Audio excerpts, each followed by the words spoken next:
عاش في الظل ورحل في هدوء. عاش في الظل ورحل في هدوء إنه الفنان سمير حسني. سمير حسني هو ممثل ومطرب من زمن الفن الجميل. فنان سمير حسني الممثل والمطرب المحبوب الذي كان صوته قريب من صوت الفنان الراحل عبد الحليم حافظ، وهو أحد فناني الزمن الجميل، حيث ظهر في السبعينات من القرن الماضي واشتهر في الثمانينات، واشتهر في دول الخليج أكثر من داخل مصر، مثل ذلك الفنان أحمد مرعي وعدد كبير من الفنانين المصريين الذين كانوا يظهرون في مسلسلات إنتاج تلك الدول. ولد سمير حسني في 10 سبتمبر عام 1948، والتحق بالمعهد العالي للفنون المسرحية في أوائل السبعينات القرن العشرين، وعمل بالمسرح والسينما والإذاعة والتلفزيون، وقام بالتمثيل والغناء في عدد من الأعمال التلفزيونية مثل تتر بعض المسلسلات، وكذلك داخل هذه المسلسلات، وكان صوته جميل. رغم ذلك ترك الغناء تماما وتفرغ للتمثيل فقط، إلا أنه كان مقلا في ظهوره في الأعمال الفنية.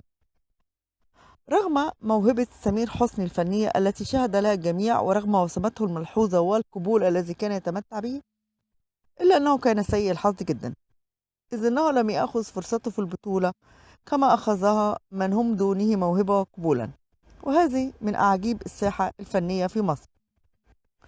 فرغم ظهوره وتميزه في عدد من الأعمال الفنية مثل فيلم حساب السنين، وامرأة من زجاج، ودعاء للعذاب، ووداعا للعذاب، وغيرها من الأفلام، وخاصة فيلم وداعا للعذاب الذي قام بطولته أيضا مع حسين فهمي ونجلاء فتحي ومحمود عبد العزيز، حيث كان هذا الفيلم إعادة إنتاج لقصة فيلم أيامنا الحلوة، وقام في هذا الفيلم بأداء نفس الدور الذي سبق وأداه الفنان عبد الحليم حافظ في فيلم أيامنا الحلوة. كما ظهر الفنان سمير حسني في عدد من الأعمال الإذاعية مثل أغرب القضايا، والضيف الغريب، وعبقري زمانه، بالإضافة لمسلسل مشوار المجد والعذاب عن حياة المطرب الراحل عبد الحليم حافظ، الذي أخرجه المخرج الإذاعي العراقي الكبير الراحل مهند الأنصاري لإذاعة الكويت عام 1977. أما مسرحيا فظهر في عدد من الأعمال المعروفة، أشهرها مسرحية أستاذ مزيكا. كما ظهر في عدد كبير من المسلسلات التلفزيونية مثل محمد رسول الله، والفتوحات الإسلامية، وحديث الصباح والمساء، وشجرة الحرمان، وفرسان الله، ودموع صاحبة الجلالة، ولا أنام، وبنت الأيام، واليتيم، والحب، وغيرها من المسلسلات التي أظهرت موهبته الفنية الكبيرة.